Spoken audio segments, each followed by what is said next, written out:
ધોરણ 11 રસાયણ વિજ્ઞાન એકમ 3 તત્વનું વર્ગીકરણ અને ગુણધર્મોમાં આવર્તિતા ભાગ 9. મિત્રો, ગત ભાગમાં આયનીકરણ એન્થાલ્પી અંગે ચર્ચા કરી. આયનીકરણ એન્થાલ્પી એટલે કે વાયુરૂપ તટસ્થ પરમાણુમાંથી ઇલેક્ટ્રોન દૂર કરવા માટે આપવી પડતી ઉર્જા અથવા જરૂરી ઉર્જાને આયનીકરણ એન્થાલ્પી કહીએ છીએ. અહીં એ જ બાબતને આગળ વધારીએ.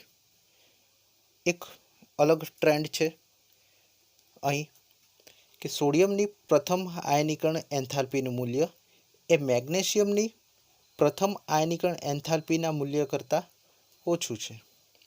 અહીં આપણે ચર્ચા કરીએ કે જ્યારે આયનીકરણ એન્થાલ્પીનું મૂલ્ય ઓછું, મતલબ કે ઇલેક્ટ્રોન સરળતાથી દૂર થઈ શકે, ઉર્જા ઓછી આપવી પડે.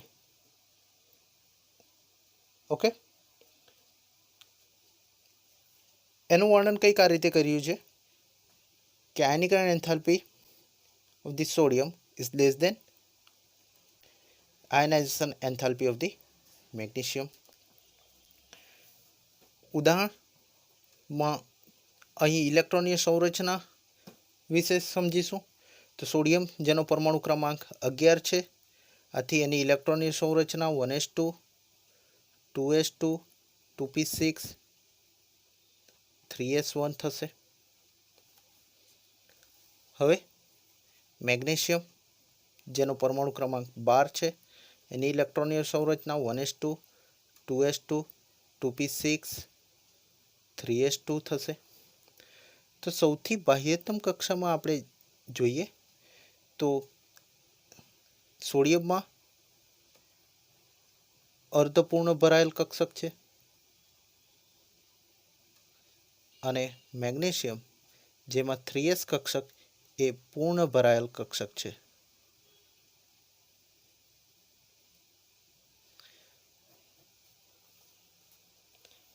હવે મેગ્નેશિયમની કક્ષક એ ઇલેક્ટ્રોનથી સંપૂર્ણપણે ભરાયેલ છે, આથી એ વધુ સ્થાયી છે. આથી એમાંથી ઇલેક્ટ્રોન દૂર કરવો મુશ્કેલ છે, એટલે વધુ ઉર્જાની જરૂર પડે.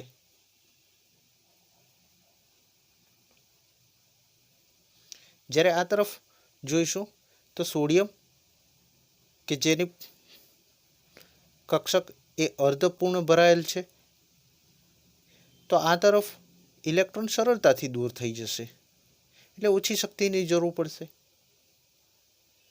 આથી આપણે કહી શકીએ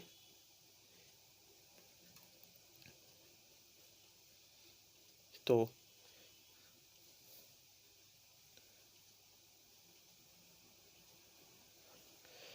પ્રથમ આયનીકરણ ઉર્જાનું મૂલ્ય.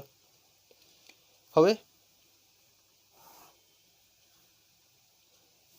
આગળ જતાં કંઈક ટ્રેન્ડ બદલાય છે, અને એ ટ્રેન્ડ શું બદલાય છે તો સોડિયમની દ્વિતીય આયનીકરણ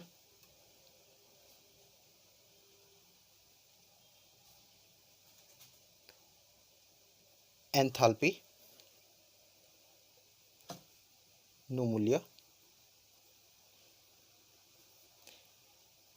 મેગ્નેશિયમની દ્વિતીય આયનીકરણ એન્થાલ્પીના મૂલ્ય કરતાં વધારે હોય છે.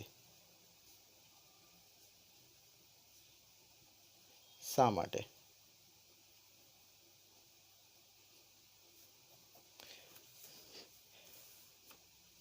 ને IH2 sodium is greater than second ionization enthalpy of the magnesium. તો એ પણ ઇલેક્ટ્રોનીય સંરચના ઉપરથી આપણે સરળતાથી સમજી શકીશું. સોડિયમનો પરમાણુ ક્રમાંક 11, આથી એની ઇલેક્ટ્રોનીય સંરચના નિયોન 3s1 જેવી થશે. નિયોન 3s1 અને મેગ્નેશિયમ 12, નિયોન 3s2। હવે આપણે ઉપરના ઉદાહરણમાં ચર્ચા કરી એ મુજબ જો જોઈએ તો મેગ્નેશિયમ જેની કક્ષક એ પૂર્ણ ભરાયેલ કક્ષક છે, એ વધુ સ્થાયી છે, એટલે ઇલેક્ટ્રોન દૂર કરવો મુશ્કેલ હતો આ તરફ। હવે અહીંથી જ્યારે સોડિયમમાંથી એક ઇલેક્ટ્રોન દૂર થાય છે, ઇલેક્ટ્રોન દૂર થાય અને એ સોડિયમ આયનમાં રૂપાંતરિત થાય છે। જ્યારે સોડિયમ આયનમાં રૂપાંતરિત થાય છે, આથી એની ઇલેક્ટ્રોનીય સંરચના કંઈક નિયોન જેવી બની જાય છે। અને આપણે જાણીએ છીએ કે નિયોન એ ઉમદા વાયુ છે, અને ઉમદા વાયુ જેવી તટસ્થ વાયુરૂપ તટસ્થ પરમાણુ એ વધુ સ્થાયી હોય છે। આથી હવે સોડિયમ પરમાણુમાંથી જ્યારે આયન બન્યો છે, હવે એમાંથી ઇલેક્ટ્રોન દૂર કરવો હશે તો વધારે શક્તિની જરૂર પડવાની। જ્યારે આ તરફ શું થશે તો કે મેગ્નેશિયમ જે એક ઇલેક્ટ્રોન દૂર કરશે અને Mg+ બનાવશે, આથી હવે એની ઇલેક્ટ્રોનીય સંરચના નિયોન 3s1 થશે।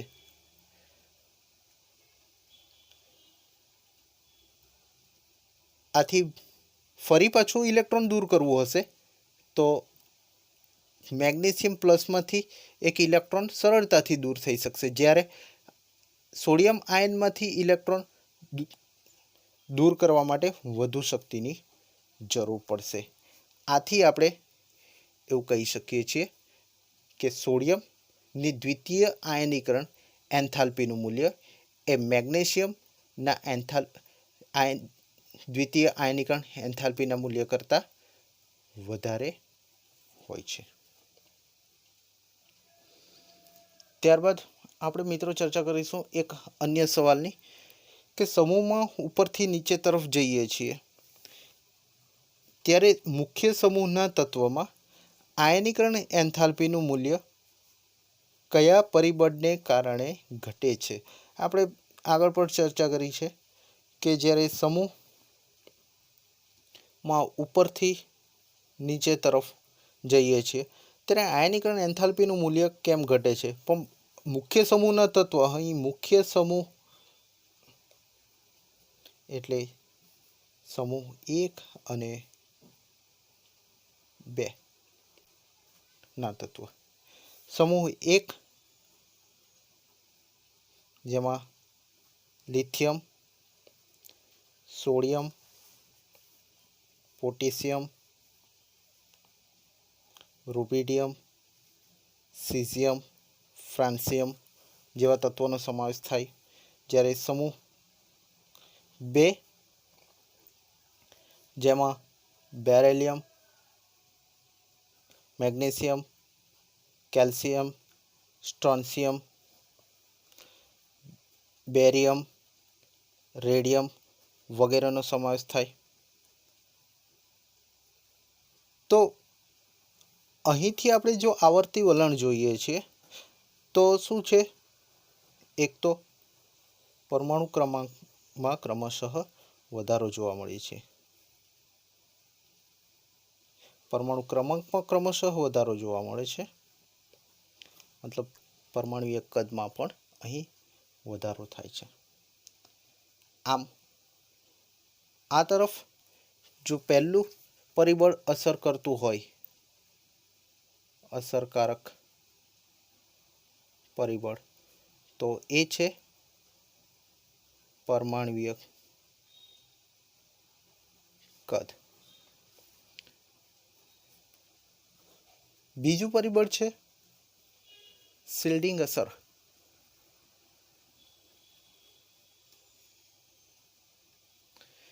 કે આપણે જોઈએ છીએ કે લિથિયમ છે એમાં આપણે દાખલા તરીકે અહીં ઇલેક્ટ્રોનીય સંરચના જો સમજીએ તો 1s2 2s1 આવશે, અને સોડિયમ માટે ઇલેક્ટ્રોનીય સંરચના 1s2 ડાયરેક્ટ આપણે લખી શકીએ તો સીધું નિયોન અને 3s1, અને પોટેશિયમ માટે લખી શકીએ આર્ગોન 4s1.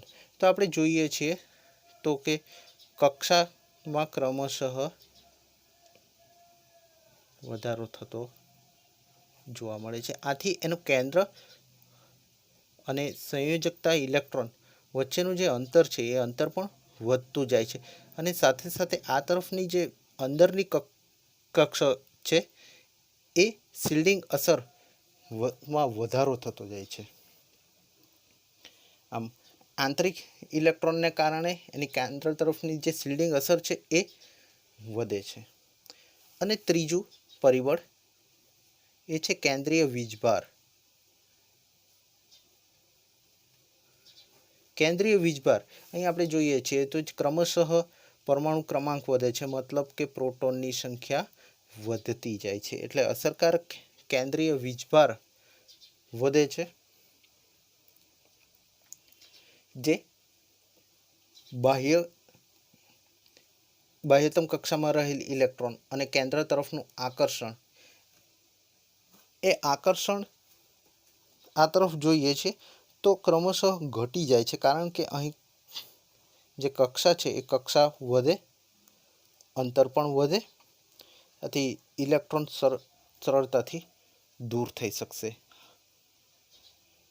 આમ અહીં મુખ્ય 3 પરિબળ કે જે સમૂહમાં આયનીકરણ એન્થાલ્પીમાં ઘટાડો દર્શાવે એ પરિબળ પરમાણુય કદ, શિલ્ડિંગ અસર અને કેન્દ્રીય વીજભાર.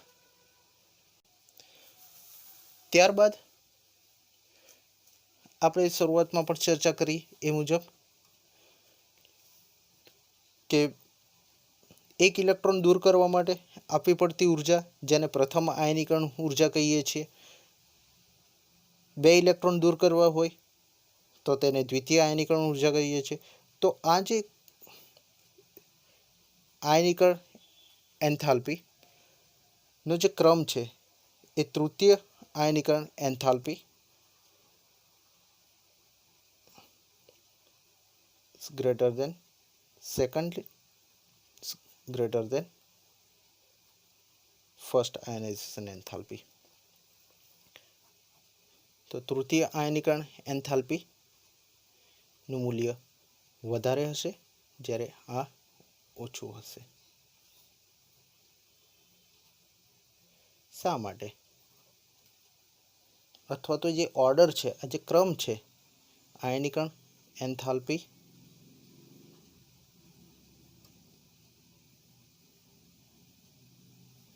નો જે ક્રમ છે એ કંઈક આ પ્રકારે છે. એનું કારણ શું છે? તો કે તત્વની સરખામણીમાં કોઈ જ્યારે વાયર તટસ્થ પરમાણુ હોય છે એમાંથી ઇલેક્ટ્રોન દૂર થાય છે અને ત્યારે એ ધન આયન બને છે. હવે જ્યારે ધન આયન બને છે ત્યારે એમાંથી ઇલેક્ટ્રોન દૂર કરવો મુશ્કેલ બને છે. અને જેમ જેમ અહીં ધનભાર વધે છે તેમ તેમ ઇલેક્ટ્રોન દૂર કરવો વધારે મુશ્કેલ બને છે.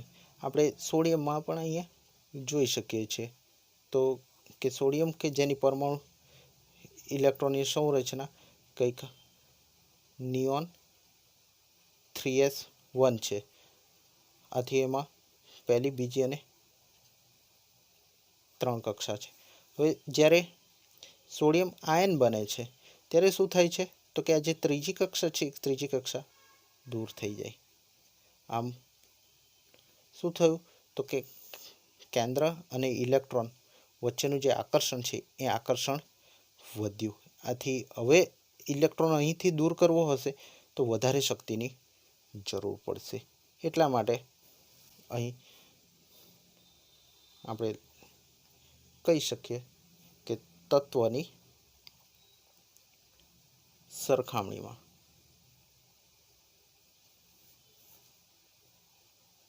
ધન આયનમાંથી ઇલેક્ટ્રોન દૂર કરવો મુશ્કેલ છે. જેમ ધન આયન નો વીજભાર વધે અહીં આપણે જોઈ શકીએ છીએ જે વીજભાર વધતો જાય છે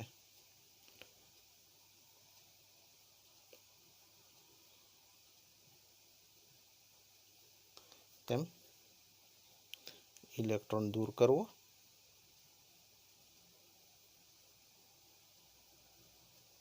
મુશ્કેલ હોય છે માટે આપણે આ ક્રમ લખી શકીએ છીએ કે તૃતીય આયનીકરણ એન્થાલ્પીનું મૂલ્ય એ દ્વિતીય કરતાં વધારે છે અને દ્વિતીયનું પ્રથમ કરતાં વધારે છે. તો છેલ્લે આખી જ બાબતોને જો એક ટૂંકમાં દર્શાવવી હોય તો આયનીકરણ enthalpy is directly proportional to અસરકારક કેન્દ્રીય વીજભાર